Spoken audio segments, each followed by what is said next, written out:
22 साल में लोग अपनी लाइफ बनाना शुरू करते हैं, लेकिन 22 साल की उम्र में ही एक एम्बिशियस लड़के की डेथ हो गई और सब खत्म हो गया। मयंक लोहार। मयंक की मुंबई लोकल ट्रेन में बस एक छोटी सी बहस हुई, बस एक छोटी सी बहस।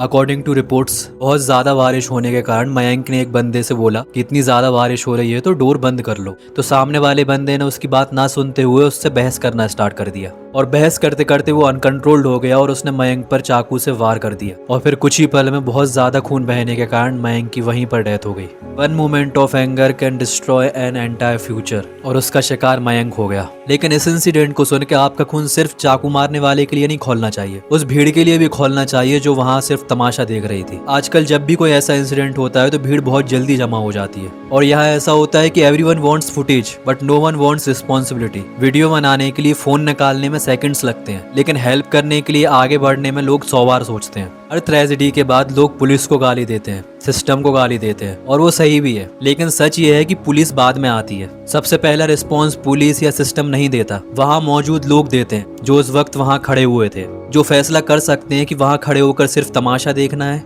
या सामने वाले की जान बचाने की कोशिश करनी है। और फिर आते हैं बाद में सड़कों पर गुस्सा दिखाने वाले लोग। उसी गुस्से का आधा हिस्सा उस वक्त क्यों नहीं दिखाते जब किसी को उसकी जेन्युइनली जरूरत होती है। It's easy to demand courage after a tragedy, the real test is showing courage while it's happening. और मैं ये नहीं कह रहा कि आप अपनी जान जोखिम में डाल के किसी की जान बचाओ, जो कि आप कर भी नहीं सकते, पर मैं ये कहना चाहता हूँ जब कभी ऐसा इंसिडेंट होता है कि कोई आदमी इतना ब्रूटली किसी पर हमला कर रहा है तो उस भीड़ में से सिर्फ 10 लोग भी खड़े हो जाते, जो भी आदमी अटैक कर रहा है उस पर टूट पड़े, तो कुछ ही सेकंड्स में उस आदमी की अकल ठिकाने लग जाएगी। और उस वक्त भी मयंक के आसपास बहुत भीड़ मौजूद थी। अगर उस भीड़ में से भी 5-6 लोग इकट्ठा होकर मयंक की हेल्प करते, उस बंदे पर इकट्ठा होकर अटैक कर देते, तो आज मयंक जिंदा होता। 22 साल की उम्र में वो अपनी फैमिली को सपोर्ट कर रहा था, एम्बिशियस था, आगे जाके कुछ और भी बड़ा करता, लेकिन उसकी एक पल में लाइफ खत्म हो गई।